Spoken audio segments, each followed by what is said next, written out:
Hello అండి, అందరికీ నమస్తే ఫ్రెండ్స్. ఈరోజు మన వీడియో వచ్చేసి కోడిగుడ్లతో కొత్తగా స్నాక్స్ చేసి చూపిస్తాను. చాలా ఈజీగా చేసుకోవచ్చు. పిల్లలైనా పెద్దవాళ్ళైనా ఇష్టంగా తింటారు. మీరు ఒకసారి ట్రై చేసి నా కామెంట్ పెట్టండి. ముందుగా స్టవ్ ఆన్ చేసుకొని ప్యాన్ పెట్టుకొని ఒక స్పూన్ నెయ్యి వేసుకొని, నెయ్యి కొంచెం వేడయ్యాక హాఫ్ కప్పు జీడిపప్పును పోసుకొని ఇలా ఫ్రై చేసుకోవాలి. జీడిపప్పు ఫ్రై అయ్యాక బౌల్లో తీసుకొని పక్కన పెట్టేసుకోవాలి. నెక్స్ట్ కోడిగుడ్లను ఇలా పగలగొట్టుకొని, మురిగిపోయిన గుడ్డు వచ్చిందంటే ముందు పగలగొట్టుకున్న కర్రీ అంతా స్నాక్స్ అంతా పాడైపోతుంది కదా, అందుకని ఇలా పగలగొట్టుకొని పక్కన పెట్టేసుకోవాలి.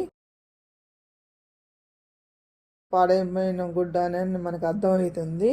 కళాయిలోకి ఒక గిన్నె ఆయిల్ వేసుకొని ముందుగా పగలగొట్టుకున్న గుడ్లని గిన్నెలతో స్టెప్ బై స్టెప్ ఇలా ఫ్రై చేసుకోవాలి. సరిపడా ఉప్పు వేసుకోవాలి.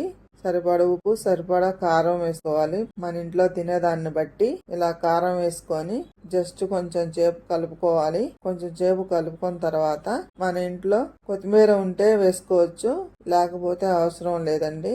కొత్తిమీర లేకపోతే కూడా చాలా టేస్ట్ అర్థమవుతుంది. ఇంట్లో ఉంటే కొత్తిమీర వేసుకోండి. ఇలా ఫ్రై చేసుకొని బౌల్లో సర్వ్ చేసుకుందామండి. ఇలా బౌల్లో పెట్టుకొని పిల్లలు స్కూల్ నుండి ఇంటికి వచ్చేసరికి స్నాక్స్ చేసి పెట్టామంటే చాలా ఇష్టంగా తింటారు. అందులో ఈ జీడిపప్పు వేసి పెట్టామంటే చాలా అద్భుతంగా ఉంటుంది. మీరు ఒకసారి ట్రై చేసి నా కామెంట్ పెట్టండి. నా వీడియో నచ్చినట్లయితే ప్లీజ్ సబ్స్క్రైబ్ చేయండి.